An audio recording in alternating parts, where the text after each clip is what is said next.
Hello, everybody. I'm Bradley Grunner of A Male Space, and today I'm interviewing one of my favorite authors and the political scientist, Dr. Stephen Baskerville. His books, I have three of the four that are dealing with the topics we will be covering today. I do not have Taken into Custody, but I have A Gentleman's Guide to Manners, Sex, and Ruling the World. I have The New Politics of Sex, and also, your most recent one that I read last summer is Who Lost America? And I'll be including links to these books in my description on my video.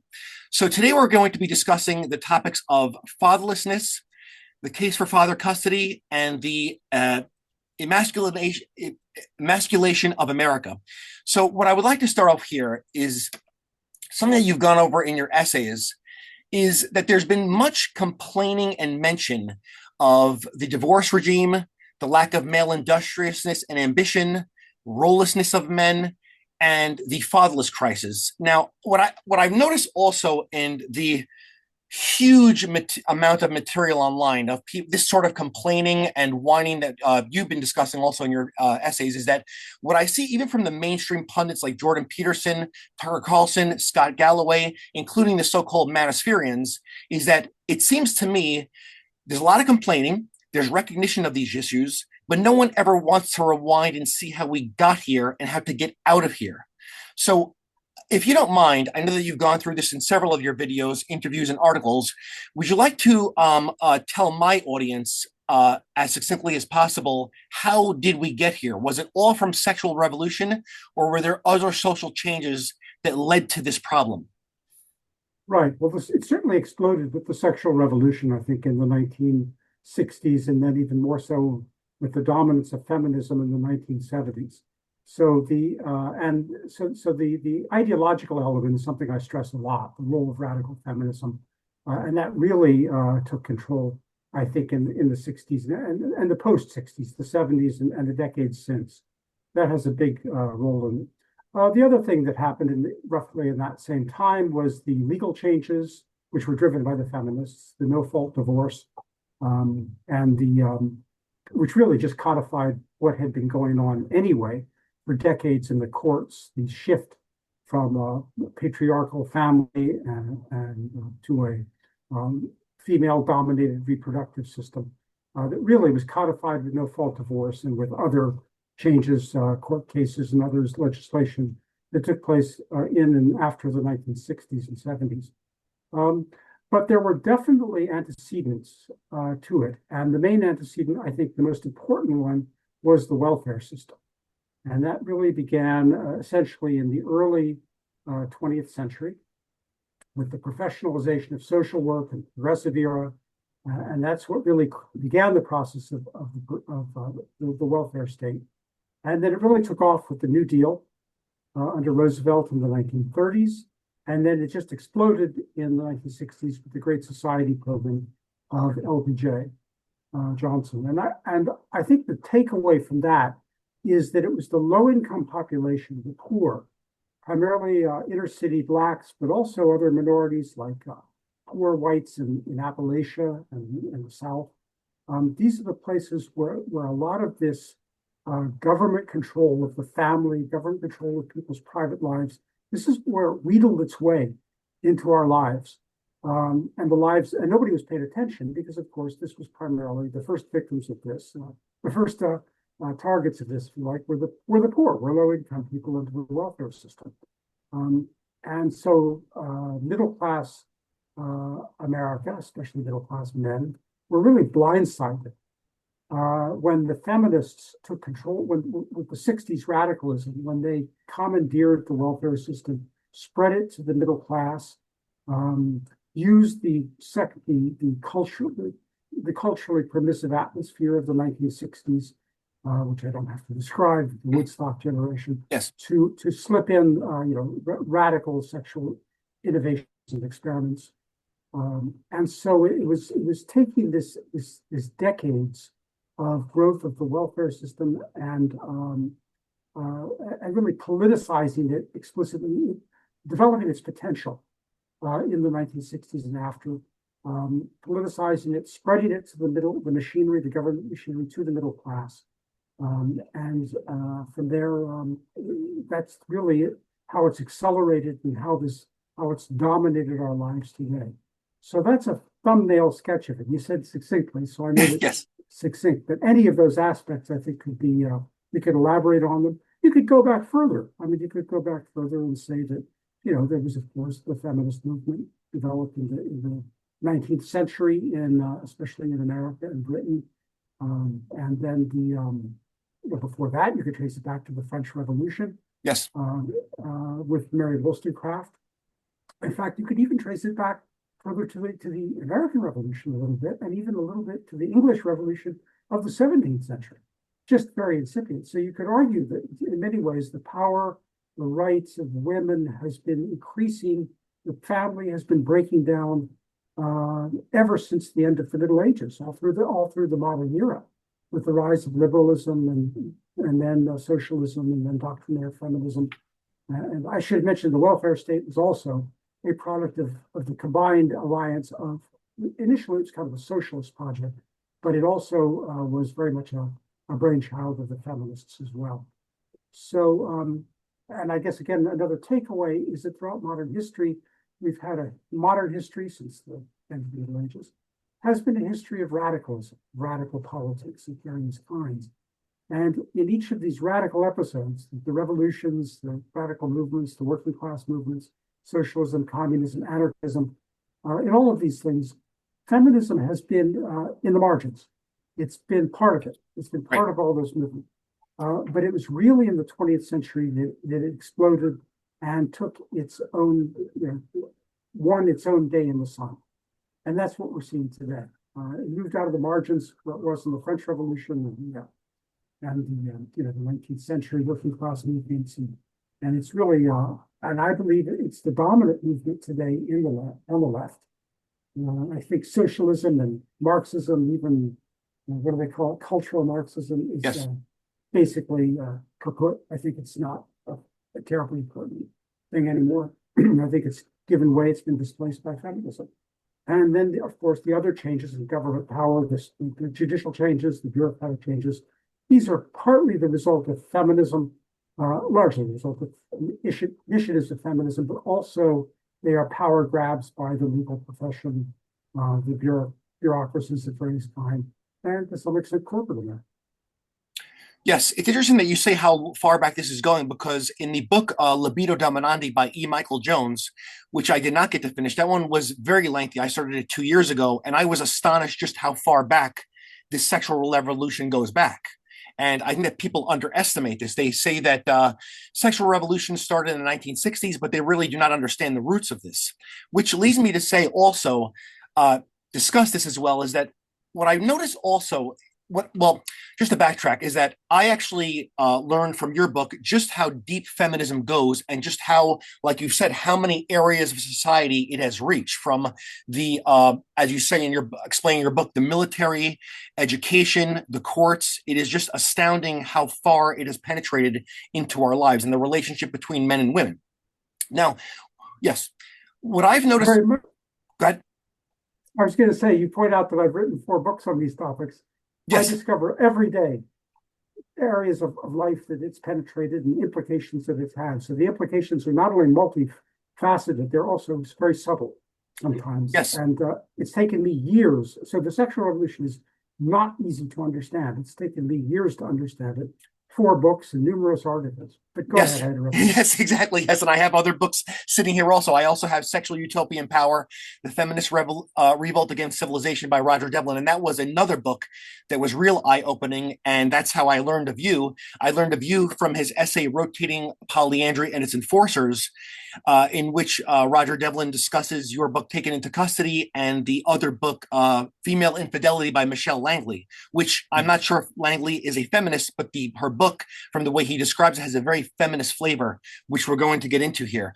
Now, what I've noticed also is that even when I discuss, and I usually don't get into these discussions at fun events like Christmas holidays, I'm not aiming to discuss these in everyday life. These are not things that I want to discuss at a Thanksgiving dinner. But being that these topics, politics, the relationships between the sexes seems to be on nearly every adult's mind these days, it seems. Sometimes they'll work their way into conversations. And what I'm very surprised by is that even some women I discuss these topics with, if it does come up on their behalf first, and maybe I'll chime in, when they discuss feminism, I will ask them, do you know of a feminist author? Can you name one? What feminist literature have you read? What is feminism? And they just simply go right to women's right to vote and women working. They really, really have no idea what feminism is, or how, like we've been saying, how broad of a movement this is and what it's all about and what the foremost aims and objectives of feminists are. They cannot even list one. And then I'll ask them, so do you really know this? I do. Do you? So what can we sum up feminism as? Because most people, incongruent with what I'm saying and what these women have said, is that it's all about equality. When, let's see, can we sum up succinctly again what feminism is? Because Roger Devlin, I recall in his book, he summed it up as not just this, but it's a reflection of male role envy. Sort of like an envy of men considering our abilities versus women to shape the world around us versus the more inward nature and what women are good at versus what we're good at. For example, shaping societies, building civilizations. I'm not going to say that women do not have a role in that, but being that we are obviously the stronger sex, we do have the ability to so-called move mountains versus the other sex. And also people have recognized that it is a hatred of men. But what I also find interesting in in this literature I've been exposed to by feminists themselves, and also men such as yourself and Roger Devlin and Daniel Amneus, is that despite the hatred towards us or envy, is that these feminists still have men. There's still a great interest in us despite this envy and hatred, because if you see many of the most radical or outspoken feminists, they all had husbands and boyfriends, sometimes numerous husbands and boyfriends. So is there any way you can sum this up, what feminism actually is, or is it too broad to describe here? Well, you're right. It is extremely broad, and there's different dimensions and facets of it. There's, as you say, there's cultural dimensions, which I don't get into very much because it's just too much. I can't do it. And then there's, as you say, also there's kind of psychological dimensions.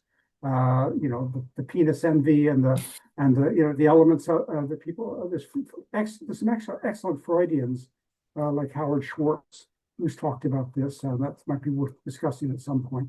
I limit myself just because I have to limit myself to the political dimension. I mean, that's what I'm trained in is academic politics, political science, if you like. My field is political ideologies, the history of ideologies. So I see it as a political ideology. That means that its ultimate goal is power. Let me just come back to that in a second. I've been reading, to trace it back even further, I've been reading Peter Wright's excellent book called Gynocracy? Gynocentrism. Gynocentrism, that's it. He traces it back to the 12th century. Yes. And Eleanor of Castile. Now, I would, the pedant in me wants to quibble with that a little bit. I think he's right. I think there's a lot of truth in that. I don't think it was a political ideology in the 12th century because there really weren't any political ideologies in those days. They really made their advent in 15th and 16th century Europe. So there was not an explicitly, programmatic political element at that point, which developed, I think, later on. But that's kind of what I limit myself to. And what that really means is it is concerned with power. It's concerned above all with power. There's a great quote about communism in the 1950s from a dissident Milovan Djilas in Yugoslavia in the 50s. And he says that the bottom line of communism is the grab for power. All the other principles, public ownership, nationalization, the rights of the working class, all of these, elements of socialism and Marxism, they can be discarded, they can be modified, yes, they can be changed to suit your circumstances. But the bottom line is power. If it suits your power, if it brings power to the Communist Party, the Communist Party is for it.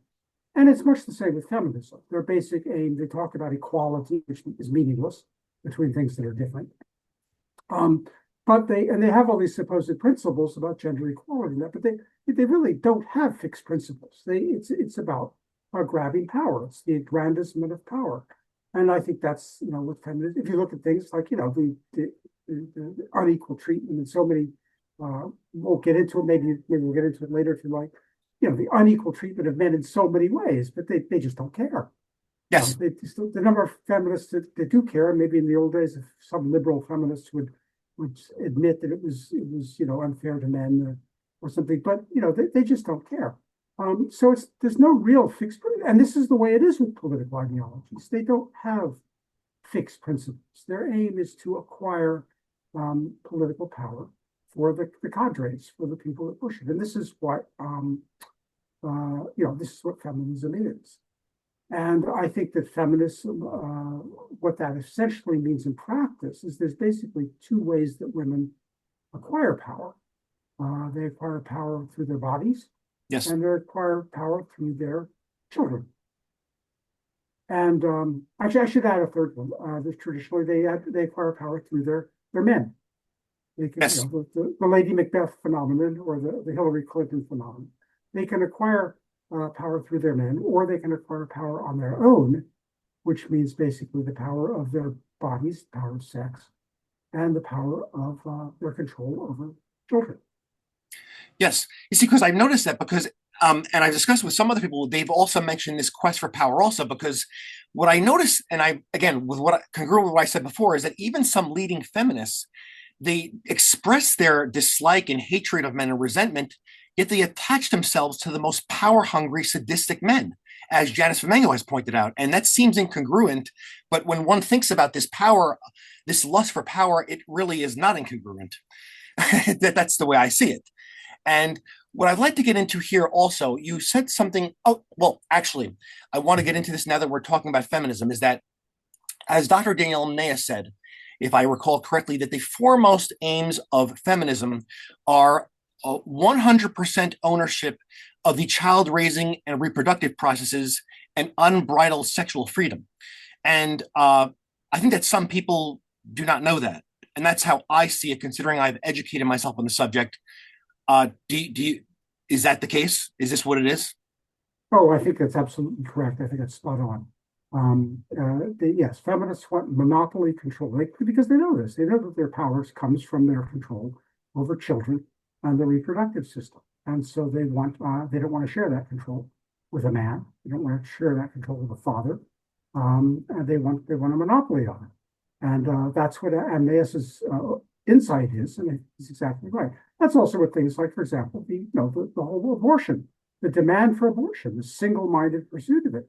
And this is what conservatives don't realize. I think it's why they consistently lose the abortion controversy debate, because they don't want to look at the larger picture. They see it in purely moral terms, which arguably it is moral, but they don't want to look at the larger context of this political agenda to control the reproductive system.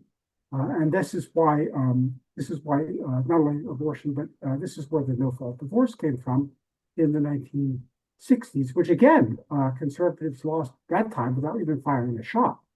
The feminists won without firing a shot. There was only one side showed up to the battle.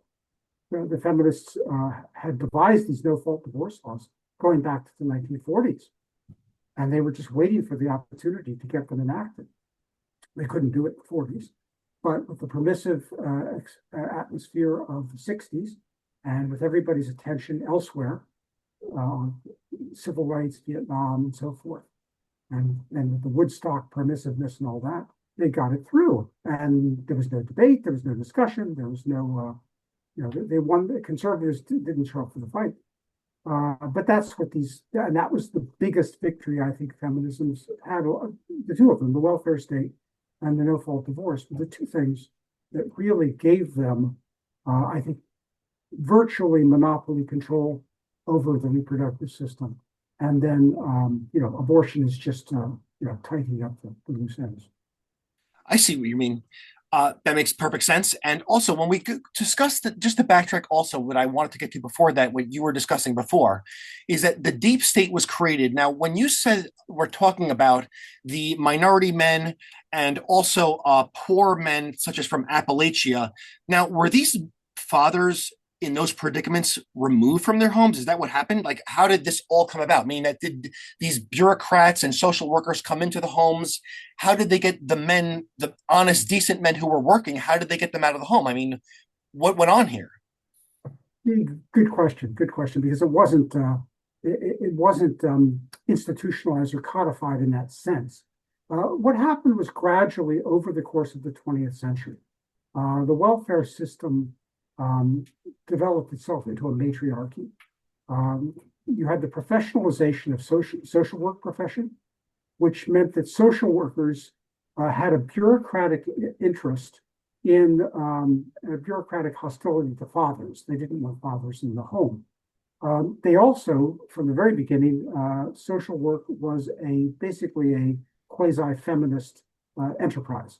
From not doctrinaire at the beginning, but the first, the woman credited with professionalizing social work was Jane Addams, and she was an anarchist, a communist, feminist, basically. So over the course, you had this twin incentive on this part of the social work profession, which gradually it fell very gradually. But the doctrinaire, the feminist ideology, and the bureaucratic self-interest in creating more of the problem that they were supposed to be solving, that is to say, poverty. And so the fathers were, since a lot of these low-income fathers and mothers were never married in the first place, the money, basically the welfare money, was given to the mother for the children, and she was not really eligible for this money if there was a father in the home. So the father and mother may have gotten along perfectly well, but they had to pretend, at least, that the father was not living there, or gradually the woman, the mother, would have acquired more and more of the prerogative, having the money, not having to share it with the father. So the de facto matriarchy was developing over the course of decades, even if even if parents got on very well at first. But the woman eventually discovered who was calling the shots, who had the leverage, who had the power of the money. And this grew up over the course of time. This was already happening. We saw this in the 1960s. Daniel Patrick Moynihan issued his famous warning in the 1965 about the social pathologies that develop when large numbers of children grow up without fathers in the home or in their lives or in their communities.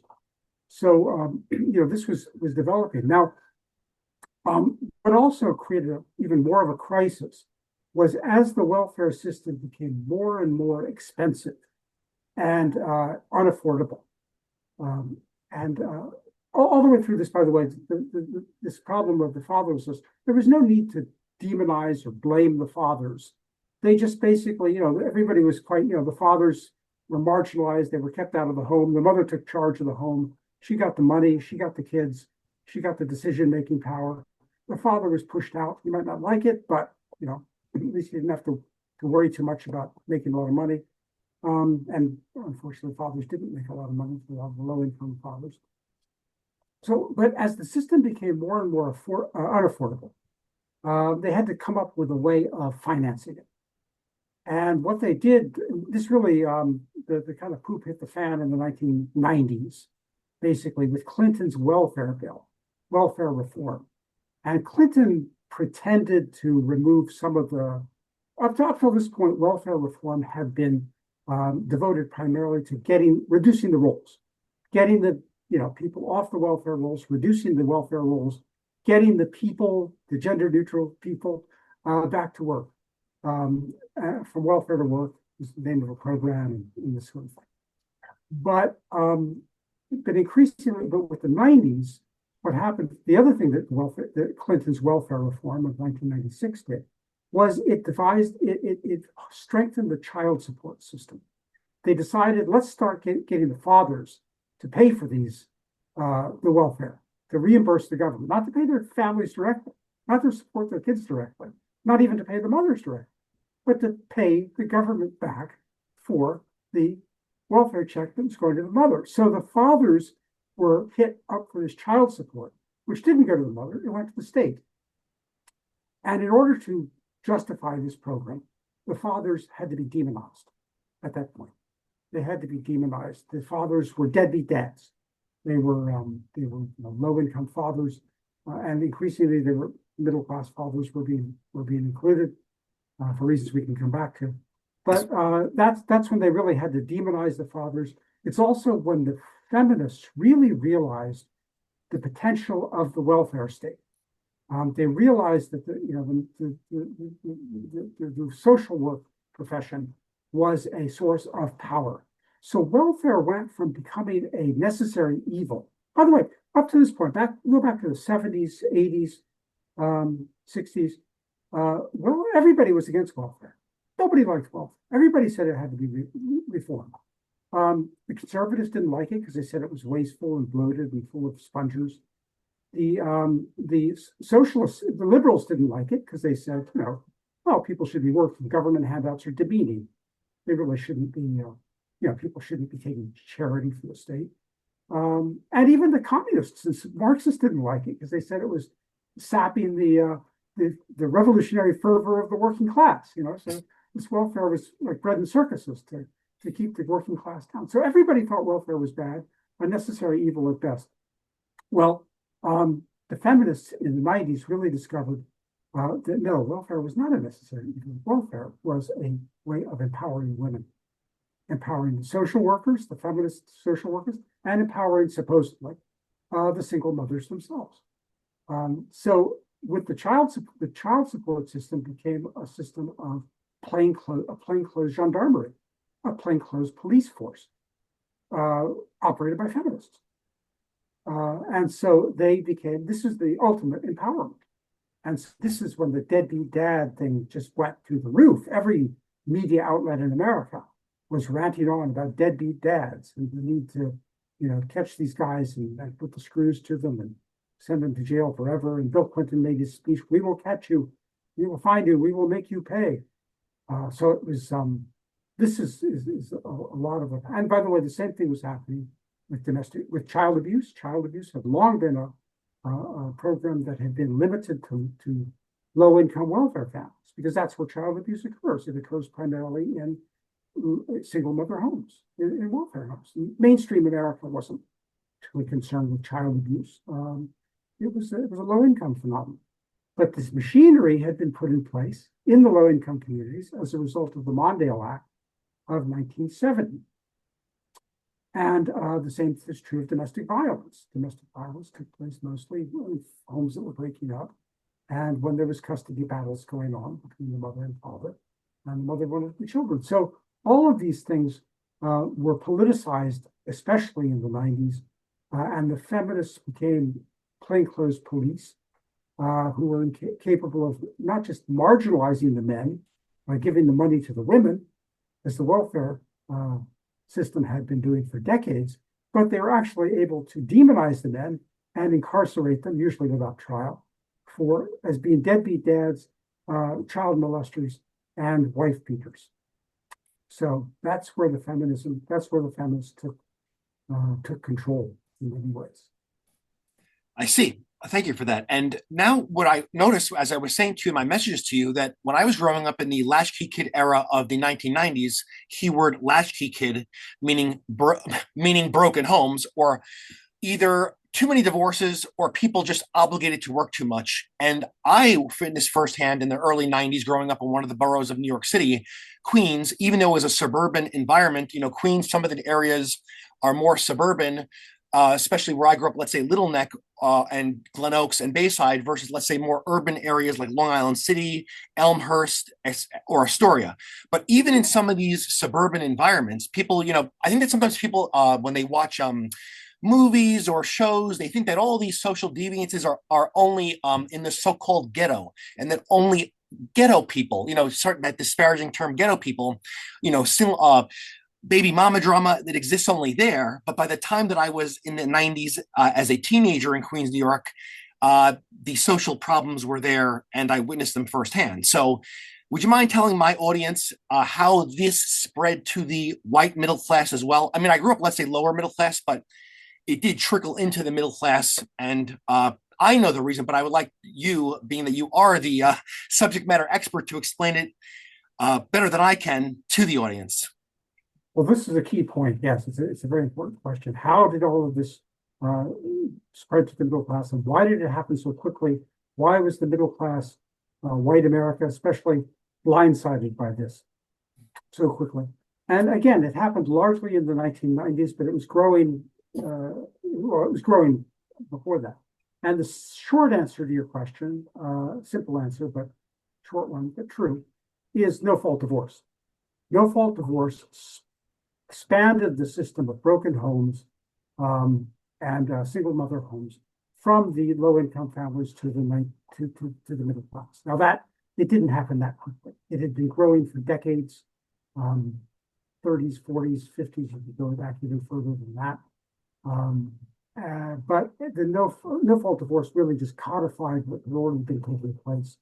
But this machinery had been put in place in the welfare system. Well, again, all of them: child support enforcement, child abuse, and domestic violence. These had all been put in place. These were basically police forces, plainclothes police forces that turned social workers into police. Well, with the no fault divorce, this machinery all just vastly expanded to the middle class, because then you started having increasingly, you had more and more single parent homes in the middle class, and this welfare machinery, in good bureaucratic fashion, found that they could create jobs for themselves and business for themselves, and the courts as well, of course, by expanding all this machinery to the family courts to the middle class. The family courts I haven't talked about. That's another institution. It began with the juvenile courts back in the early 20th century, and juvenile courts had also begun largely for low-income communities, because that's where the not only the fatherlessness was growing, but also the juvenile delinquency, as we called it, and youth criminality. So these courts, these juvenile courts, later over the course of the 20th century became family courts, and they were essentially bureaucratic courts. They weren't really concerned with justice at all. They were concerned with administering welfare programs and later no fault divorce. So it was the no fault divorce system that took all of this machinery and expanded it to the middle class, fairly abruptly. And then with this politicization and the transformation of the social workers into police forces in the 90s. All of this is why the deadbeat dad phenomenon showed up. It was not just low income; it was middle class. It's why domestic violence started entering the national vocabulary. Before that, child abuse, and you had all these child abuse cases, most of which turned out to be bogus. But the machinery was there, and the machinery could taste business. They could smell business, so they expanded to the middle class, and there were all these crazy accusations of child abuse, sometimes against intact families, but often against just the father, and then the domestic violence as well. And from there, it spread out from family law and divorce and welfare and divorce to mainstream America. And Me Too discovered that accusations of sexual crimes like child abuse and domestic violence worked so beautifully in family courts for things like getting custody and getting the man out. If you wanted to destroy a man you didn't want there, if you wanted a man who was in the way, you accused him of child abuse or domestic violence, and that got him out of the home. Well, that worked beautifully in family law. Why not use it in politics? If you don't like Bill Clinton, if you don't like Bill Cosby, if you don't like the Prince of York, if you don't like Donald Trump, launch some sexual accusation. Doesn't matter, sexual harassment, domestic violence, sexual assault, sexual this and sexual that. And that's where the Me Too phenomenon came from. They discovered this formula of sexual accusation was just something that no man could defend himself against. And if you didn't like men on the Supreme Court, or you didn't like men in politics, launch a sexual accusation against them and watch them run away. Yes, I'm really glad that you mentioned that, because it seems as if when people talk about feminism, sexual revolution, they discuss also the topic of so-called sexual freedom or sexual liberation. And what I've learned from you and the other authors I mentioned is that it really is not free when you have people who are trying to punish you for being liberated, meaning that, like we've said, like you, Dr. Devlin, Daniel Nace, meaning that you free people, you liberate them, and then when they act as liberated, you start punishing them with laws and torts that didn't exist before, such as stalking, staring, sexual harassment, these things, these vague terms. I mean, we can understand what actual sexual abuse or harassment is, but when it becomes so fuzzy, I mean, what is stare? The man stare too long? Is harassment just flirting with you? Where is this going? They start clamping down on people for acting as liberated. For example, if you have two drunk young college students who are together and things take its course, and they were both consensual towards each other while in a drunken state. Now, like we've discussed, people have discussed that these college tribunals, they can, let's say, punish this young man, boot him out of the university with no due process. Oh, she said that you had sexual misconduct. Okay, you're out, pal. And now his academic career is his trajectory is completely altered for the worst. So, would you mind discussing that a little bit about how this is not actually it's not actual freedom though. If you're going to act as free, you shouldn't be punished for it. Now, I am not like a lot of people, content creators on the internet. Their sole objective is sexual hedonism, which I don't recommend for practical reasons, and also for the maintenance of a normal social order, which we can get into. Would you mind telling us how the tyranny results from the so-called freedom, as you, Devlin, and E. Michael Jones have discussed? Yes, that's a very good point, very important because it's often missed by a lot of people. Well, let's back up a little bit because to Yes. some extent this is a phenomenon again of radical political ideologies generally. It's not just feminism. For example, I mean, go back to the French Revolution. What did you have? The first thing offered in the French Revolution was the rights of man, all these freedoms, all these protections, all these liberal, the rights of man and the citizen. They sound wonderful. And then a couple of years later, what happened? The Reign of Terror. Uh, and so, revolutions, radical ideologies often promise freedom, and then they come along with an authority. They reveal their authoritarian side, and they end up oftentimes with some kind of reign of terror. And feminism is very similar. This is a theme of my book, The New Politics of Sex, where I talk about the many different aspects of the sexual revolution. And I show that each one of them is an offer of freedom, and each freedom that they offer comes with a corollary criminal punishment. Yes. So there's free sex, or what we call free love, back in the '60s, where everybody if it feels good, do it, and everybody's having sex without marriage, and then what happens? It's next morning it's a rape accusation. What happened, with so no fault divorce was peddled to people, was advertised and sold to people as a freedom. You can get out of marriage now. And what's it come? It comes along with criminal penalties for domestic violence or for non-payment of child support. So every one of these freedoms, is that the sexual revolution offered people. Sexual freedom, it did. That was the early stages. It offered freedom, especially to women and to homosexuals, and later to transgenderists. But it also came with criminal penalties. And in that book, I show how many new gender crimes have developed. I mean, you name it: sexual harassment, sexual assault, sexual rape, domestic violence, stalking, bullying. You name it. There's a whole panoply of these crimes. As you say, they're very poorly defined. It's not clear where one leaves off and the next one begins. One of the cardinal principles of criminal law is that the law should be clear and precise, so that a jury or a judge knows why they are being asked to put someone in a prison cell.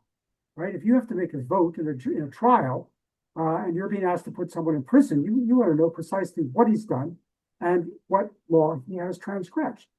But if the law is vague and clear, then you don't know. You don't know, and especially if there is no jury trial, if it's done by a judge, he can easily be influenced or politicized or pressured to convict people of crimes, more stuff than men of crimes, which ordinary people in the course of, wouldn't see as being criminal acts.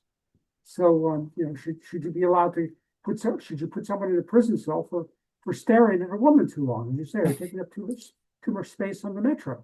And again, this has also come along with larger trends in the law that have eroded due process, the erosion of jury trials, the neutering, the weakening of the grand jury system. The whole purpose of the grand jury system is to protect innocent citizens against frivolous prosecutions. It's to protect us all against overzealous prosecutors who bring frivolous cases against people in order to advance their careers. And the grand jury system has been it's actually been abolished in some Western countries, and it's been very much neutered in the United States. Who was it who famously said they could get a grand jury to indict a ham sandwich? So these protections have been whittled away. In fact, in my book, Taken into Custody, my first book on these topics, I go through the Bill of Rights and the other civil liberties protections in the American Constitution and show how every one of them is neutered, nullified, basically violated every day by the family courts, by the welfare system, and sometimes deliberately so advocated that they should be violated by the feminist lobby, which is, by the way, the most authoritarian lobby in American history. I see.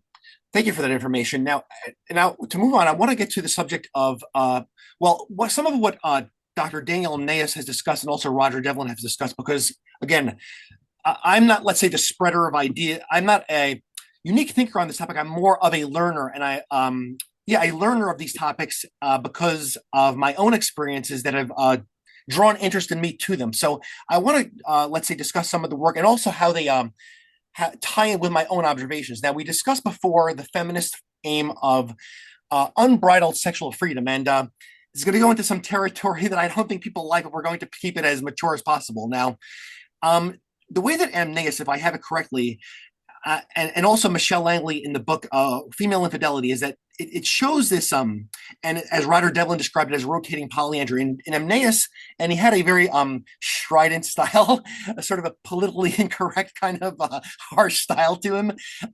He discussed female sexuality as sort of feral almost, meaning that, matriarchal mating. And he said something, when a lot of these so-called manosphereans, these hotshots, these PUAs, these players, they think that, humans are the only animal species that are not polygamous, and polygamy and, polygyny or polyandry is the natural way, right? But they never ever stop to think of that the major social problems if we just act towards our base instincts, meaning that Amneus said that way the kind of, let's say, promiscuous mating, and he said these words exactly, is for the barnyard ghetto and the rainforest. We prefer to live like human beings.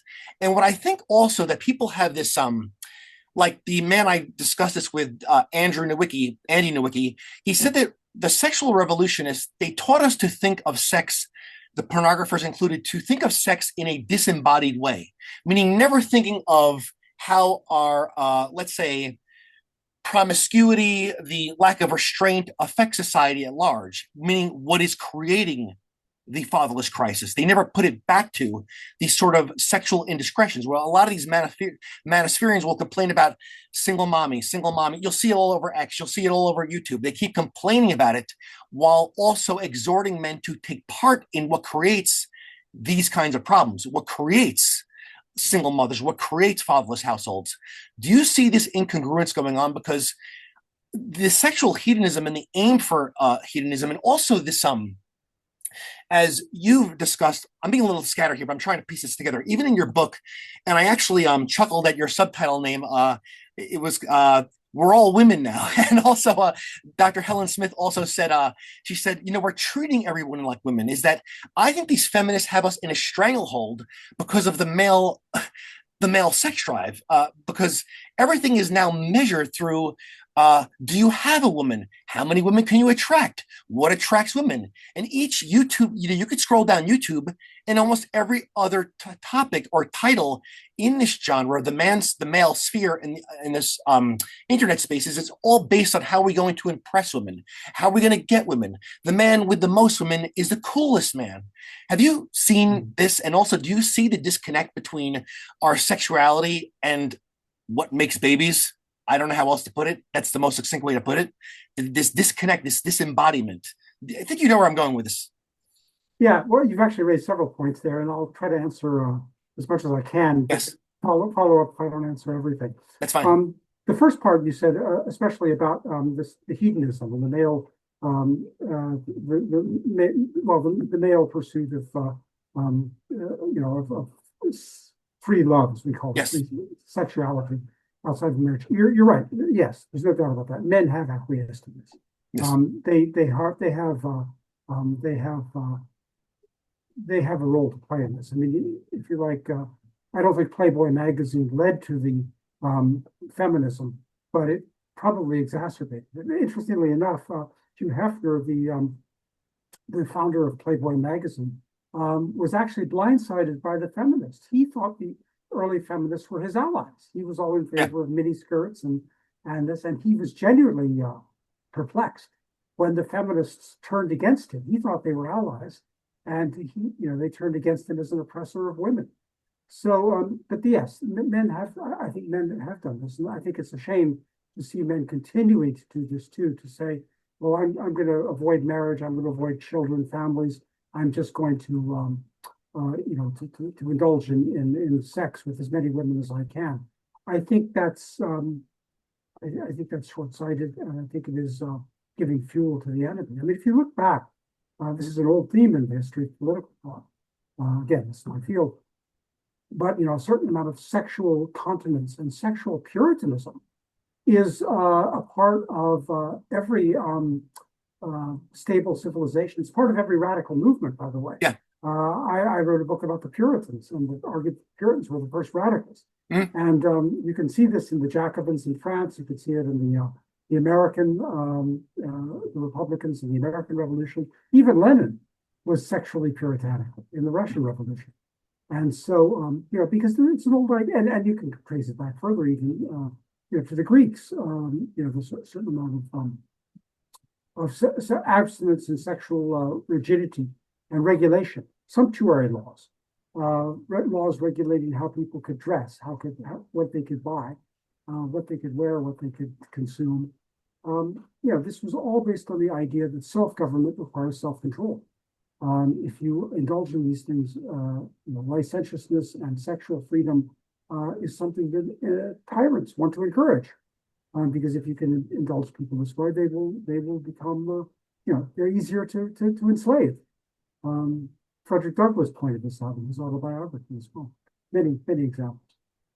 So that's true. Now, I'm not saying that men should obey the tradcons, the traditional conservatives, and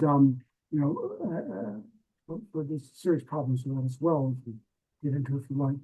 But the idea of just simply rejecting age-old institutions like marriage and the family and indulging in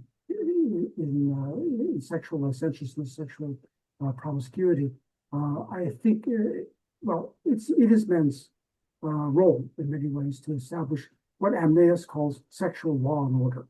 Yes. On the society. And if the men don't do it, nobody else is going to. Right. Yeah, exactly. And also, what I think, again, I will repeat this, that they don't understand. People have this disconnect, probably from the various contraceptives that we have, that allows this sort of sexual hedonism. Because if we're not, I mean, my view, if we're not for, let's say, the so-called pill or other contraceptives, this wouldn't be feasible at all, I don't believe.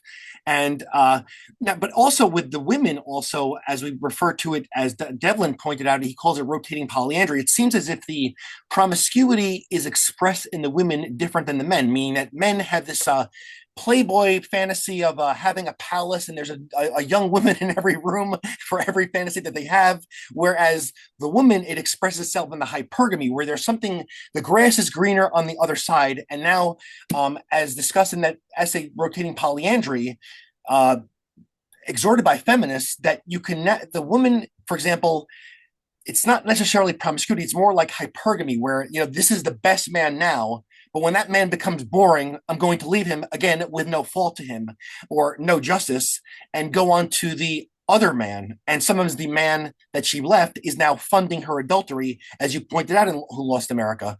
So it's almost as if that polyandry is parasitic almost. It's using the law, it's using the cops, it's using other people to go with this sort of matriarchal mating pattern that Amneus pointed out. Now, there's this notion that let's say we've been taught, I thought it was true, and I'm not here to indict women or criticize women. I'm not going down that path actually with my channel. I really have no patience for that. I am a married man myself. I work in healthcare. I have a daughter. I have great female family members, female friends. So that is not my style. I'm just trying to make sense of all this. And both sexes have these sort of antisocial tendencies. I guess I'm just answering my own question here. Is that it's expressed with the use of law to do this, the use of law to go on to the next man. And Amneus said that he did consider this. He used the word natural and primordial. That this is the way. For example, many feminists, they kind of have this fascination or romanticization of nature, meaning that returning to nature, long house child raising. Have you noticed that flavor also? I mean, that if you look at some of the feminist literature, it is not only it's sort of hostility towards men, it's hostility towards all law and order. It's hostility to all norms and regulations. It's just kind of, they almost want us to return to a state of savagery almost, for lack of a better word. Have you noticed that? Well, very much so. Yes, so it's the state of nature. I mean, is the way Amneus puts it, and he's right. It is the state of nature. It is the state, the pre-political, pre-civil society where, Thomas Hobbes, the philosopher, who was a philosopher of the social contract and the state of nature, he was the one that he said it very succinctly in just a couple of lines in his, I guess it's in his book Leviathan. But he says basically in nature, in the state of nature, where there are no matrimonial laws, the dominion over the children is with the mother. Yes. Because if there's no matrimonial laws, then we don't know who the father is. Yes. It's only in civil society where you do have matrimonial laws, you have marriage, that child dominion over the children, sovereignty over the children, is shared with the father, or effectively passes to the father. And the father is in charge of the patriarchal family, including the children. And that's synonymous with, for Hobbes. It is coterminous. It happens simultaneously with the state of civil society, state of nature. So maternal custody, mother custody, is synonymous with the state of nature, that is to say, barbarism, if you prefer. Yes. Savagery. And father custody is the beginning of civil society, civilization. So the implications are just far-reaching. And if you look at various legal codes since that time, Lord Mansfield's law in England, for example, or the Napoleonic Code in France, it basically says that fatherhood is defined by marriage. The father is the man who is married to the mother. Okay? Not the sperm donor, not the biological. Yes. Okay. If some interloper comes in there and puts his little weenie where it doesn't belong, that doesn't give him the rights of being a father. It's up to the husband who decides if he wants to accept the child as his, then he has that first refusal. Or he can divorce, and he can accept the child. So these codes of law recognize this. Now today we're under this illusion that we can identify the father by a blood test. Well, I think that's short-sighted. I think that's very short-sighted. I don't think I think we should, I basically think we should go back to the test. The father is the man who's married to the mother. Marriage defines fatherhood, because that's the way it's worked in every society, every civilized society that we know of. So it's just finding the biological sperm donor, hunting him down, forcing him to pay child support. And if it turns out he's not the real sperm donor, well, they can pay anyway. I mean, this is anarchy. This is chaos. This is nihilism. Yes, exactly. It's nihilism, and it contributes to the breakdown of the family, the breakdown of the civil order. Yes. And what I could see also that even in my interactions with some people, for example, I was at my children's friend's party last week, and my wife said, "Hey, my husband, he started a podcast. Maybe you'd like to talk to him about some topics, right?" And then the two women there asked, "What are the topics about?" I said, "Oh, wait, maybe we'll discuss that some other time, right?" And it just so happens that these two women actually, one of them was a actually declared feminist. So I said, if you would like to discuss this in a friendly way, I have no problem. I'm all for disagreements. I'm up for open, opposing views. I have no problem with it, right?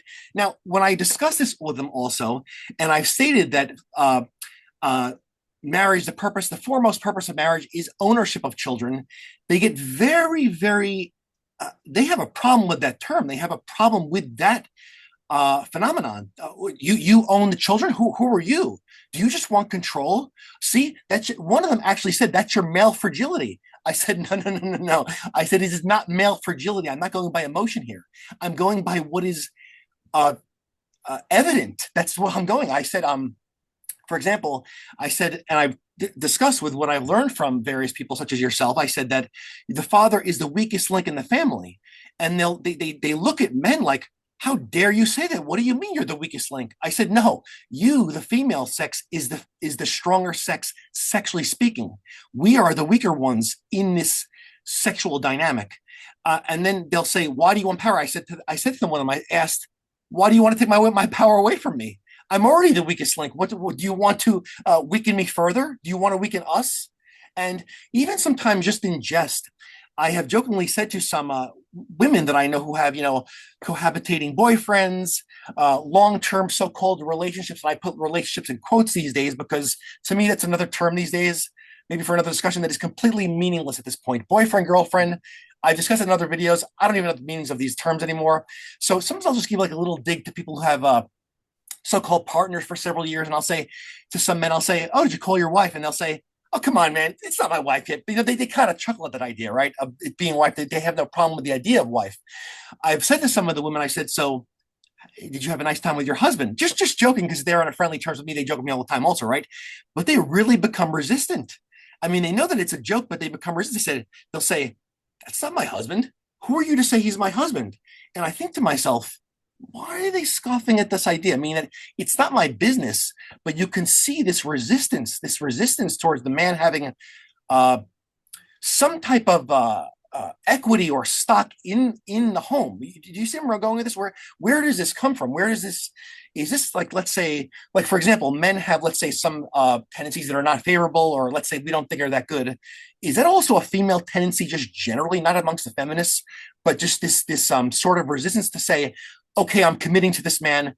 That's it. We're lifelong partners. We're going to have a family. Because even as Devlin pointed out, that one of the aspects of feminism also is this notion of limitless choice. There's one foot in the sexual market, and the other foot is in a relationship. There's always this tendencies to say like some type of a backup. And even in the manosphere, and I've noticed this in real life also, this is one area where I will agree with the manospherians, even growing up with the boyfriends, the eternal boyfriend, one if the other starting at 13 years old. There's always a backup. There's the backup boyfriend. That's a known term within the manosphere. Is that just let's say one of the more undesirable aspects of the female sex, just as we have some undesirable characteristics? Yes. I think Amneus quotes George Bernard Shaw to the effect that it's the secret desire of every woman to have a child without having to limit herself to a relationship with a man. This again is one of the as you said, it's a superficial equality, the idea of gender equality in the home, but it can't be equality because the female the child mother-child dyad is a biological bond. It's clear. You can't mistake who the mother is. She has this undeniable biological bond with the children. The father does not have that bond. His connection with the children has to be created artificially. It has to be created by social convention and above all, or certainly by law, by enforceable law. So the father has to be, so to simply say, you want equality, either sex can divorce, either sex, no, it doesn't work that way. The father is either the patriarch or he's nothing. He's nothing. So he has to, there's no denying, there's no denying this. And this is, well, one of the problems with this, of course, is that this conservatives, especially who otherwise claim to stand for family and marriage and all these things, this is where they fall down. This is where they become weak at the knees. They say they stand for marriage, they stand for the two-parent family. They say marriage is important because the purpose of marriage is to raise children. No, the purpose of marriage is not, sorry, no, they say the purpose of marriage is to reproduce the species, have more children. But that's not the purpose of marriage. Single mothers demonstrate every day quite easily that you can very, very easily have children without a two-parent family, without marriage and family. Reproduction is not part of it. Has nothing to do with it. The purpose of marriage is fatherhood. Simple as that. The purpose of marriage is fatherhood. And that's why marriage and fatherhood have gone out the window at the same time. As marriage declines, fatherhood declines. And your point earlier about men and their hedonism and their rejection of marriage and fatherhood, it won't work. I understand MGTOW. I understand why they're doing this, and I applaud them to some extent. I think MGTOW has enormous potential. But as a permanent lifestyle, the idea of just rejecting and saying, marriage is obsolete, family is obsolete, it can't work. It can't possibly work. The solution is to repair marriage and restore it to what it was. Not the way the conservatives say, not the way not the way the Bush administration wants to restore marriage, or before then the Clinton administration wanted to restore fatherhood, which meant mostly collect child support. You truly restore it the way Amneus says. Yes. The way Amneus basically, this is why I've endorsed Amneus, this program, and I think and I've elaborated on it, the benefits of it, because that's the only way. I'm sorry, until someone comes up with some alternative to marriage and families, I won't be convinced that there is any alternative. I think we have to do this in one way or another. Right, I agree with you, because what I have actually a few weeks ago I actually interviewed a man, great guy to talk to. He goes by Lamprey Milt. His YouTube channel is MGTOW Chat. So he doesn't discuss the concept of MGTOW in his videos. I mean, that's, after all, it's in the title of his the name of his channel. But you see, I am like you, meaning that I understand this marriage strike, of course. I mean, that even though I'm married, I look at marriage as an institution, not just two lovebirds who get together and you have a lot of sex and everything is happy and blissful. It is really a way of shaping society. And if you get enough families, well, then you have a community. And if you have communities, you have a nation and a country. So when people say, a lot of these tough guys on the internet, they'll keep on asking, and I think that they do this simply for kind of like a bravado, and they'll keep on repeatedly asking, let's say in X posts or social media, other social media channels or outlets and YouTube, what's the point of marriage? What's the point of marriage? They're not thinking as we are right now. Also, they just say, what can I do? What could a woman do for me that she can't do? Meaning, in or out of marriage, the woman's going to do the same thing for me. I mean, they just look at it as this woman making sandwiches, being subservient, providing a lot of sex, providing a lot of fuzzy wuzzies. They don't think of it in that aspect. They think of it, let's say, more in this sort of, like Peter Wright said, the romantic model, not for a practical purpose, I don't believe. So I have wondered how people think that's going to happen, meaning that if there is no marriage, like we're saying here, then who declares who the father is then? And if there is no father, then we're stuck here also with, as you discuss in Who Lost America, the fatherless crisis and all these social pathologies, and we don't have to list all of them, as you said in our messages. People know what these deviances are. It leaves us at square one or square zero again. So that's where I'm in firm agreement with you. And also, there was, this is kind of funny, there was this notion that MGTOW is actually MISTOW, meaning men sent their own way. Because of the hypergamy of women, these men cannot get women in the first place. So they're just trying to cope by just saying, hey, we declare we're going our own way. You didn't fire me, I quit.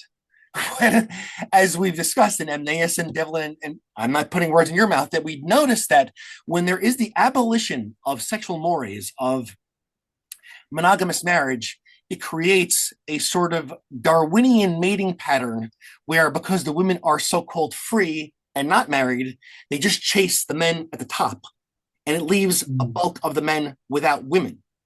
And I don't see how to temper this, and even most serious societies found a way to temper female hypergamy.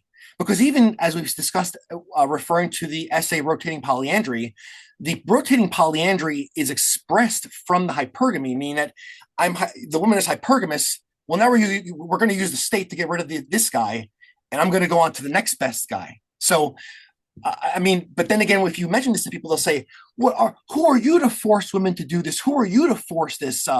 What's your problem? Can't you compete in the sexual market freely? What are you, a sexual loser? And you'll notice this also, I'll throw that in there. Anytime a man, even a man such as myself who has a woman, and this goes back into treating everybody like women also, is that we're kind of like in this stranglehold where men's worth is judged by women.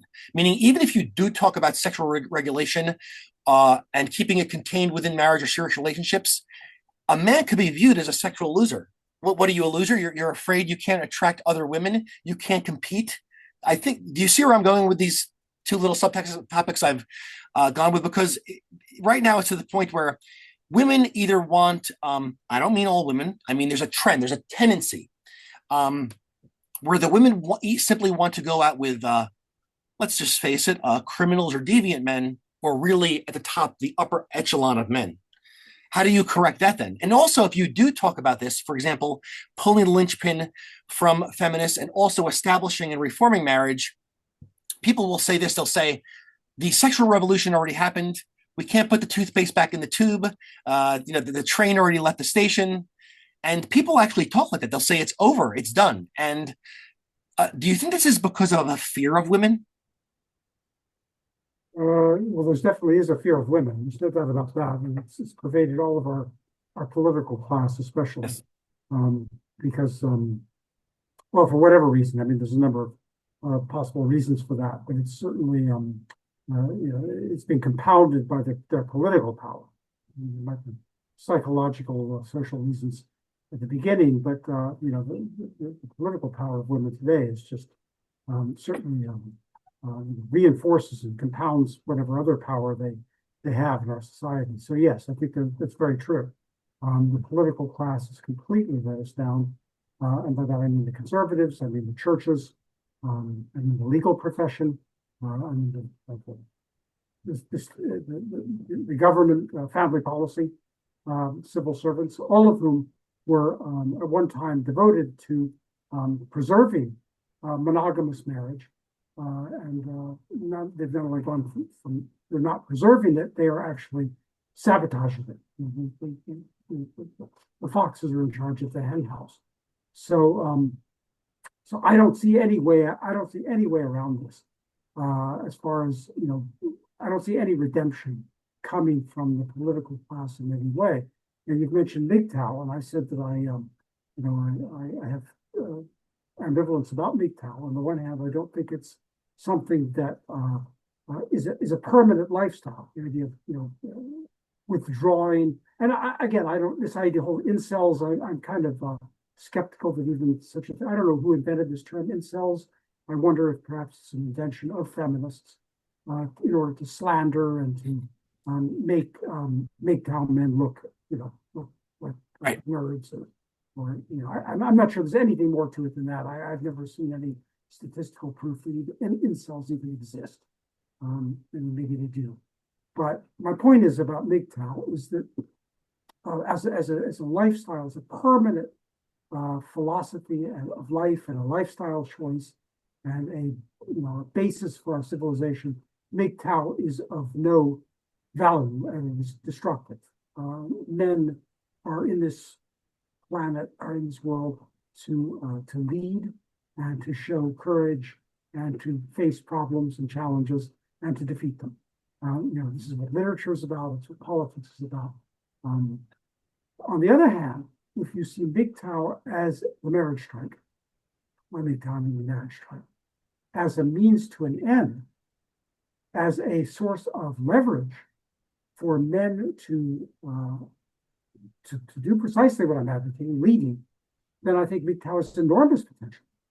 Because like I say, I don't think any redemption is going to come from the political class. I don't think we're going to get anywhere from legislation in the parliaments or litigation in the courts or reform in the media or advocacy in the media or whatever. I think the MGTOW marriage strike is a truly spontaneous citizen initiative. Yes. Which men are undertaking, and they're undertaking it without any political motivation, without any strategy or design or desire for political purposes, which is not a weakness at first. It's a strength because it shows that they'll do it. It's not something you have to nag them about or scold them about to undertake the marriage strike. They're doing it spontaneously on their own, out of self-preservation. Okay, but the next step then is to take that strength and use it as leverage to make the reforms that we need. Like any strike, it should be a temporary, not a permanent strategy, tactic. A strike, the purpose of a strike is to use the withdrawal of your labor to gain market power and gain leverage and get wage increases or better working conditions or whatever, or political achievements. And I think that MGTOW could be the same thing. Men are withdrawing from marriage and families and children, and they shouldn't do this out as a permanent lifestyle choice. They should only do it long enough to get the laws changed and the practices of the state changed, and I might add, to enlist the women, to pressure the women and enlist the women as allies in this, because there's abundant evidence that the women are truly distressed that they cannot find men to marry.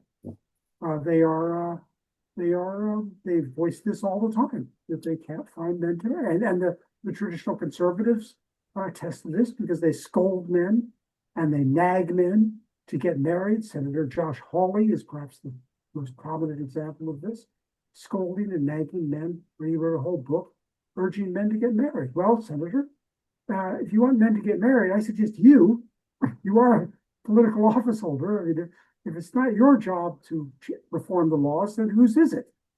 Right. A United States senator, it's like we elected him in order to berate us.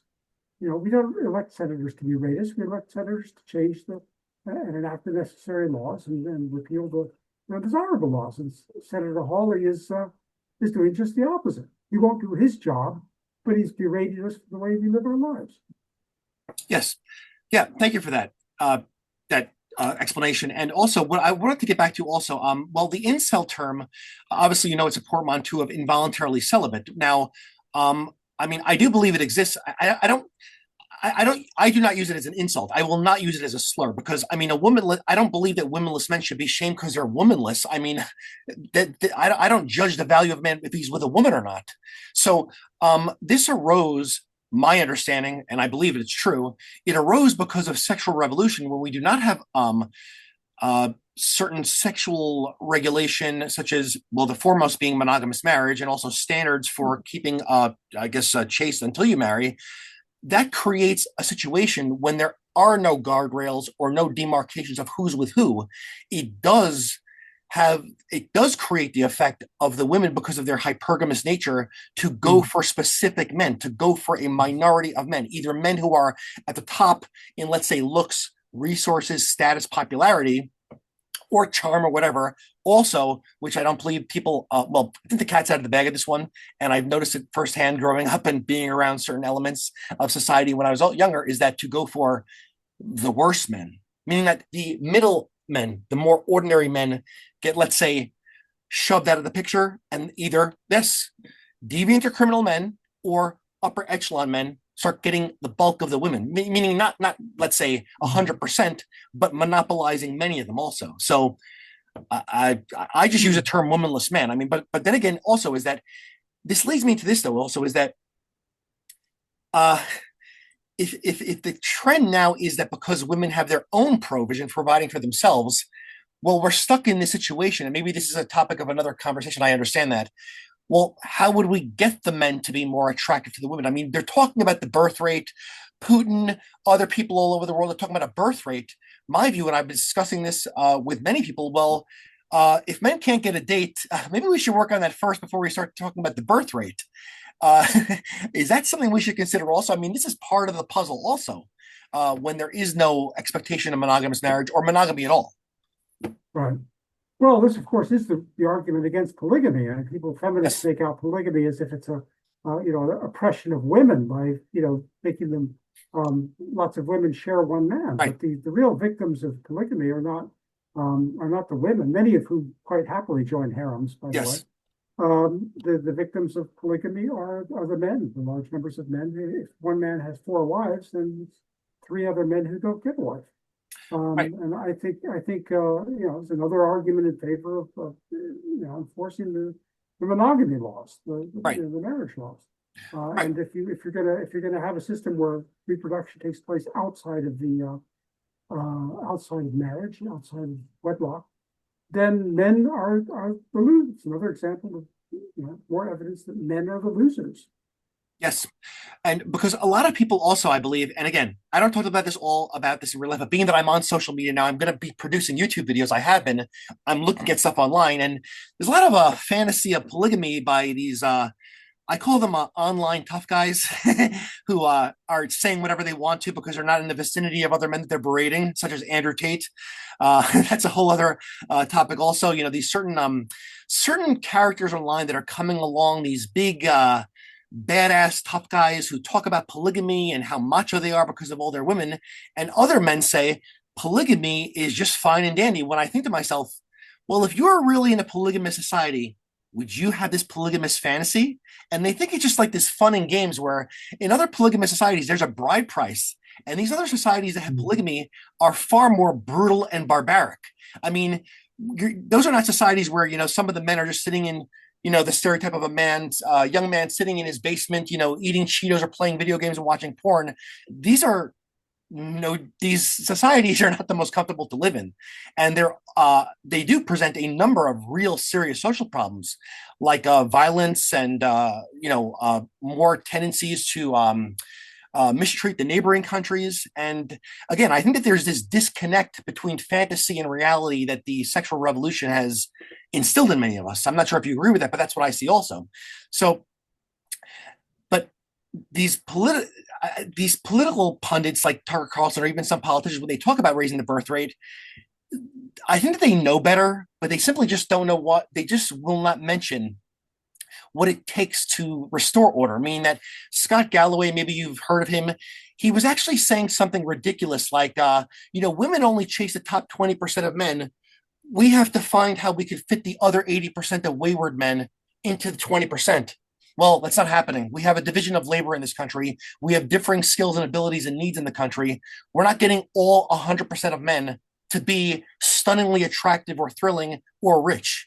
And they really never go to the heart of this matter of the real cultural norms and also law enforcement, because as you've been saying, we can't get anywhere with just culture. It has to be through law also. And I don't know if it could be something through law. There has to be a return to some type of regulation and norms. Could you explain to the audience why these people, I think that they know better, they're just not saying it? Is because they are scared of saying something politically incorrect, scared of offending people, scared of women, telling women, no, you just can't do this anymore? Yes, I think there are a whole of those things, and it's endemic throughout the political class, and you can see it in someone. Well, you can see it. I mean, nobody doubts Tucker Carlson is a man of a certain amount of courage in the journalism that he investigates, and yet he won't go into this at all. Well, I was invited onto his show years ago, and I got canceled. And you can hear it in his commentaries. He's little asides about fatherlessness in the low-income communities, and that's the real problem. And he did, but he won't explore it. He had interviewed Jeff Young, the guy whose son is being castrated by a feminist family court judge. He interviewed him for about 10 minutes, and he only talked about the castration. But he wouldn't go into the larger picture. He simply wouldn't. I mean, another man, President Trump himself. I mean, he's a man of, we've seen his physical courage in surviving assassination attempts. Nobody doubts him. But he won't look at what has his administration done on family policy in any way? Welfare reform, family, it's just feeble. It's just non-existent.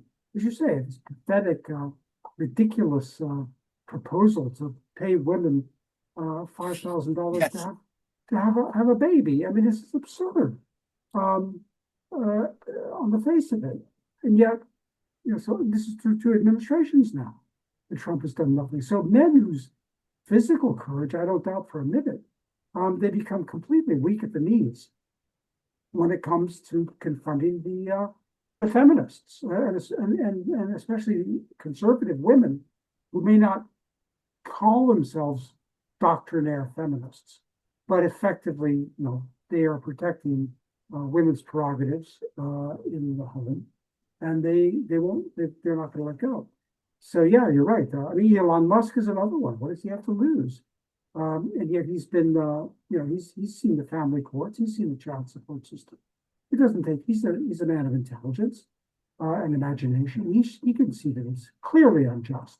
Why doesn't he take it on?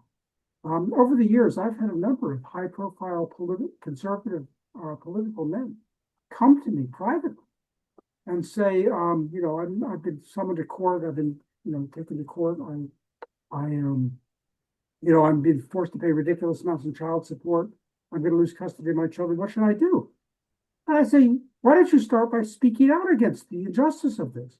And they said, no, I can't do that. I can't do that. I have to, I'll just, handle it quietly. I'll get myself a kick-ass lawyer and I'll, go into that courtroom and I'll show who's boss. And, but they're really, despite all the macho talk, they're really quite cowardly. They won't speak out in public. They want to keep it all hush-hush behind closed doors and solve the problem for themselves, but not anyone else. I mean, it's just astounding what they won't say. Yeah, I agree with that. Obviously, I agree. As I said before in our message towards you, whether they a lot of them know better. They're just simply afraid to. I don't know. They just simply afraid to do this. And also, but do you think that also some of this is also because of maybe not amongst the men that we mentioned, but also that if we did have, let's say, a sort of stricter society with certain laws, or the doing away with certain laws, or certain sexual regulations or norms, shame, for example, you went over shame in let's say the so-called double standard. Who are you to tell a woman that she can't do this when a guy is regarding promiscuity, meaning that men are applauded for their promiscuity. They're real winners if they bed down a lot of women. Who are you to shame a woman who does the same thing, without realizing that the promiscuity in the woman who is the gatekeeper of sex is the one that could produce the fatherless children that becomes a burden on all the rest of us. And they will not recognize it. Actually, they just think that it's simply us being stiff, us being party poopers. Do you think that some of this not only is because of being scared to state changes in law and what we really have to do amongst the people we said? Or do you think that, for example, someone like me, someone such as yourself who wants to restore order, as Daniel Amneus said, reproductive law and order, we're just taking away all the fun. The party's over. That's it. It's done. No more dating, no more boyfriends and girlfriends, hookups. The party's over, pal. We're done with this. Do you think that they look at it as they got high in the supply, meaning they're so high in the supply that, that would be a boring world. Well, you should sow your own. Oh, you should sow your oats before you find a woman.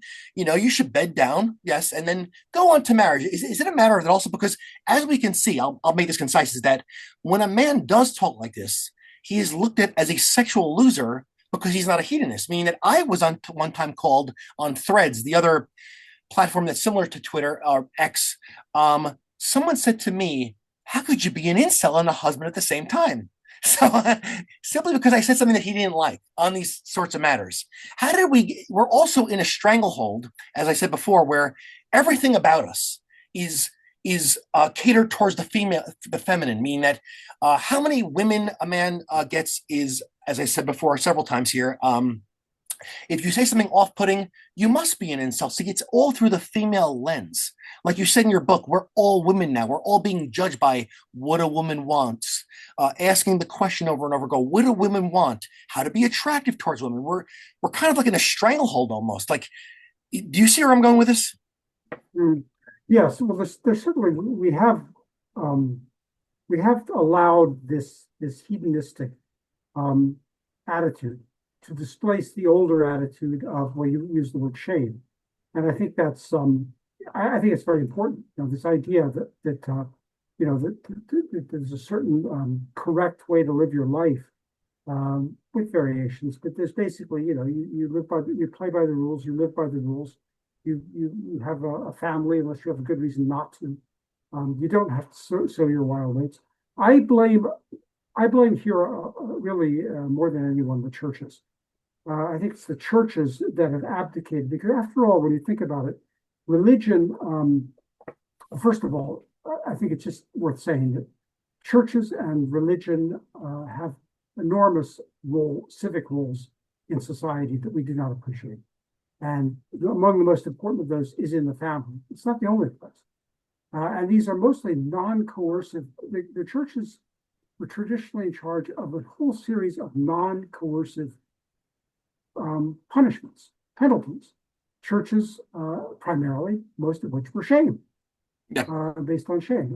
The excommunication, the ostracism, the idea of turning from the community out people who violate the rules, and forcing them to live in isolation. It's a fate worse than death. And it's the churches that have fallen down on this. Now, as you say, I'm a strong advocate of the law. I don't believe you can have cultural change alone to change all this. The law has to be changed. But there's also a sense in which you also need these non-coercive moral punishments, which is what the churches were in charge of doing, of instilling shame in their congregations and in public figures, office holders, political figures. And the churches have really fallen down on this in a number of different ways. And we've lost an awful lot by allowing Christianity or other religious faiths they've left a vacuum. They've left a void. And that void has been filled by legal practitioners for the most part. It's been filled by lawyers. It's been filled by lawyers, judges, social workers, civil servants of various kind, who have taken that area. I mean, in the old days, there was a time when any breakdown in the family, strains in the family, the first place to deal with that would be in the congregation. The clergy or the congregation itself would sort out whoever was causing the trouble, knock their heads together if necessary, ostracize one or both of them if necessary. And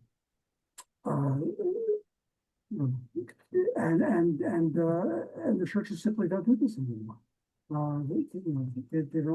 They've left out this, and so that void, that area of how do you deal with marital straits? Well, you call in a lawyer, which means basically an instrument of the state, a figure of the state, an officer of the court, as they say. So the loss of the churches as civic institutions, which was especially strong in the English-speaking world, but I guess it's true all through the West, the Catholic as well as Protestant countries, has caused an enormous loss because churches were the main ways that citizens organized themselves. Without churches, what do we have? We have NGOs, non-governmental organizations or pressure groups and they may claim to speak for the public interest groups. But they're so riven with divisions and power grabs and individual men usually, I have to say, seeking their own power and enrichment, that they're really very very ineffective. So I think I could go on about this for a long time. Oh yeah, yes. The churches, because it's multifaceted. Yes, and that also leads me to, and perhaps for the last topic, because these are topics I could really go on about. Perhaps another time you'd like to someday. But however, I also was particularly interested in that series of essays. I think they were outlines of presentations that you gave on the sexual revolution and how changes in law allow the sexual revolution to take forth in this country. Being that, do you remember that? Do you know the series I'm talking about? Meaning that every aspect of it was from law, and some people think, and I've seen conversations with you and Paul Elam and Shah, and also Better Bachelor, who I never saw a video done with him, but I think that he's interacted with you on X. I've been following both of you for a while. That that some people think that we need to do it through both, or maybe culture alone would come first and then law would come after. But like you said, the reason why the sexual revolution came about is because all these sorts of alterations of law or new laws, meaning, for example, the production of pornography, the availability of contraceptives towards girls at ages that we don't want to think about per se, and let's say the withdrawal of public obscenity laws, meaning that's what brought about this. It brought it here, and people are denying that we can't go backwards from the law. Meaning that I don't mean backwards as in like worse. I mean back to what we had or some change. We can't do the change without the culture. But I'm agreeing with you, because if it wasn't for those changes in law regarding obscenity, pornography, the availability of contraceptives, other aspects of life that were changed, then, like you said, we're just left with a bunch of whining. We're just left with just moaning and groaning online and people wishing, and that's it. Yes, I'm in agreement with you on that one. Yes. Yes, the law, well, more specifically, the judiciary Yes. has had a huge role in the sexual revolution, and a huge role generally in American society of undermining ironically, the rule of law and undermining our civil liberties. Now, conservatives are up in arms about this already, about the political power of the judiciary, and it does go way back. There's a broad political power of the judiciary, but they have pretty much ignored. Well, they've looked at the commanding heights of the judiciary, things like the Roe versus Wade and the other big Supreme Court and federal court decisions that have legalized pornography or contraception or abortion or same-sex marriage and these sorts of things. But they haven't looked at and that has a huge role.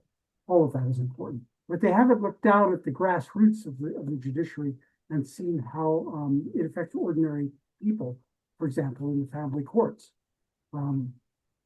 Because that doesn't happen at the federal level. That happens primarily at the state level. And there's a lot of conservative and Republican lawyers that are making a lot of money on the divorce system.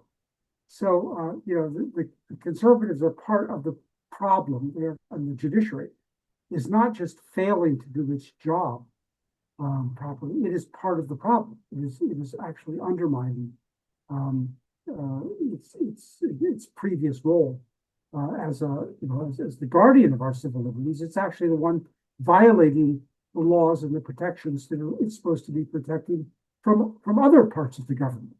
So the role of the judiciary is enormous. I think it's one of the things that the MAGA Republicans, for example, have ignored. It's another thing the Trump administration has ignored. I think it's the basis, the blueprint, if you like, the dress rehearsal for the lawfare operations that targeted, among others, Donald Trump himself and his support, his office, many people in his first administration, and many of his supporters among ordinary Americans. So even though he's the target of lawfare operations and all kinds of judicial chicanery, I haven't seen anything from the Trump administration to reform the judiciary, even at the federal level, let alone the state level, much less the state level. And he's just, we're, as I mentioned before, family policy. Yes. So yeah, the conservative political class cries and complains about these things, but uh, they won't do anything. And, the whole area of the judiciary that is, you look at what the judiciary does to ordinary Americans, sorry, low-income Americans especially. Look at the assembly line justice. It takes place in domestic violence courts or child support cases, where hearings last a couple of minutes. There's a queue of men lined up, Yeah. going to the back, and the judge hears their case and sentences them to months in prison. And I don't hear anything from the conservatives or the liberals about this. Collusion between the two of them, even when they themselves are the victims of it. Yeah. Yeah. Those are all good points as well. I'm glad that you mentioned all this. I mean, I've learned about it. I'm glad that you're telling my audience about it as well, because I want to spread this information to other men, because I'm concerned about men generally, from, like I told you, through my own experiences that drew me towards this area of life in American society right now. And just one thing I got to throw in there, and we'll wrap it up, is that one of the things that really hit home with me is the fatherless crisis, because I grew up fatherless. And also, if you did, let's say, go through the checklist of the social problems or psychological problems, other problems that arise from fatherlessness, I would say that even though we're in good places right now, my brother and I, we did have a slew of problems in a very tumultuous household.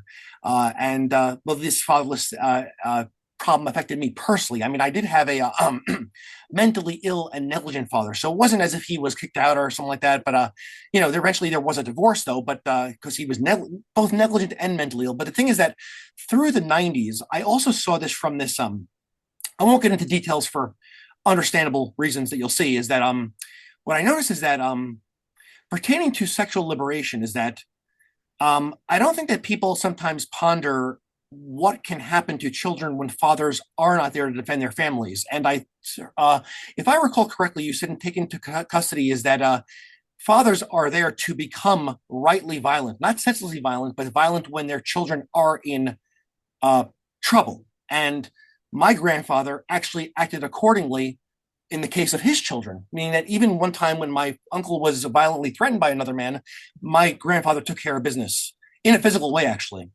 Not terribly, but he did. And throughout the '90s, what I noticed that even being that I'm a 46-year-old father now of two children, I look back and I say to myself, where were these fathers? How did these young girls get in these precarious positions? And I'm talking about not the feminist version of abuse. I'm talking about actual abuse, getting into precarious positions with young men that are also too old for them. Do they ever stop to think that the enormous amount of damage they're doing by removing fatherly authority or fatherly protection? I mean, they want liberty, they want freedom. And then when girls, and I'm not going to say their ages, get into serious trouble and have wrongdoings done towards them that we could consider crimes, are they just looking the other way, that they're going to sacrifice their own children in the name of freedom? Because I will say this, and I'm not going to take details, that if I found out that certain misdoings were done to my family, back in the days, not only the father, the uncle, the brother, the cousin, people did take care of business when transgressions were upon their family. Do they just not care about this? Because that's the one thing that really bothers me. Yeah, yeah, no, I understand. I don't know. I don't have a good answer to that. I Yeah. mean, I suppose it's as different as there are, different households. But a lot of men, a lot of fathers and mothers, a lot of parents had a very kind of laissez-faire attitude. Is that the right Yes. word? Following World War II, we had a lot of affluence and a lot of and there seems to have been a generation or two of parents who just saw themselves as free of the old constraints. And I think the power of mothers in the household was growing.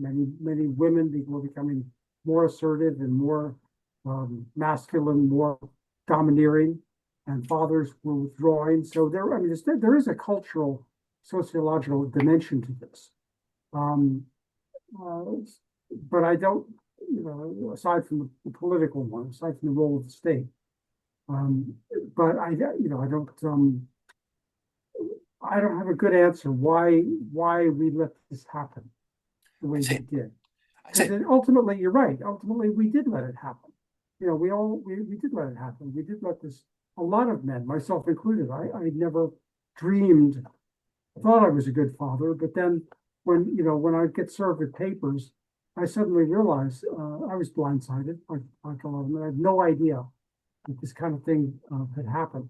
So we definitely let down our guard for a couple of generations in there and allowed this to happen, both within our homes and um, within our political system.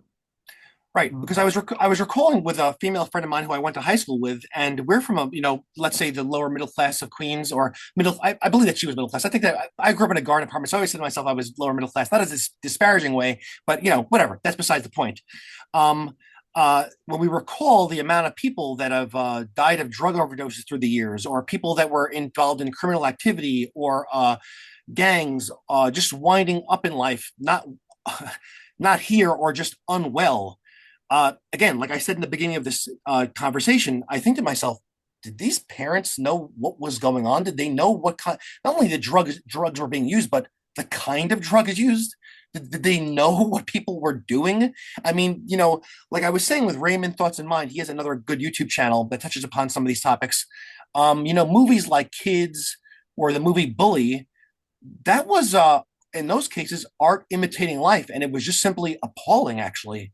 I mean, the movie Kids takes place in, I think it was mid 90s Manhattan, and you think of the things that these kids are getting up to, and you say to yourself, well, was the father on Mars? I mean, some of the so-called boyfriends that some of these women had that were around my age group, I mean, this, I'm going to use the word pathetic. You deal with this. You let this person in your family. Are you kidding me? So yeah, I guess I'm venting here also, but that's the reason why your books hit so hard home with me. Yes. I suppose a lot of it too. I guess it's liberal ideology in some ways. Liberal, men bought into liberal ideology also, and I think they just didn't. I mean, I grew up in a family. I grew up in a fairly stable two-parent home. I had all the benefits of that, but my parents never took me to church. Mm. My parents never talked to me about marriage or sex or um, uh, my responsibilities. They never talked to me much about investing money. I mean, a lot of, there was a whole generation there. Yeah, I mean, to some extent, a lot of my father, I know that I don't blame him too much. I know his father didn't tell him about these things. So, we have allowed a lot of this to eat away at our values over the years. So yeah, I think ultimately we do have ourselves. I mean, father. I'm not saying fathers are men are all to blame for their own troubles, but we have to accept a certain amount of responsibility, um, even if we just inherited it, even if it was Yeah. something we inherited from our. This is the story of Adam and Eve. That we inherit the sins of the past, that we are responsible for the sins that we inherit as well as the sins that we commit ourselves. Yeah. Yeah, I think that's I'm totally on board with that. I agree with you. Yeah. So yeah, I guess that wraps it up though. But I really appreciate you talking to me actually. As I said before, also, I did not think I would have the chance to actually have a conversation with one of my favorite authors, and it was a really a it's I will remember this conversation. Yes. Well, thank you. It's very gratifying for an author to have someone who seems to get it, to really Yeah. appreciate his work.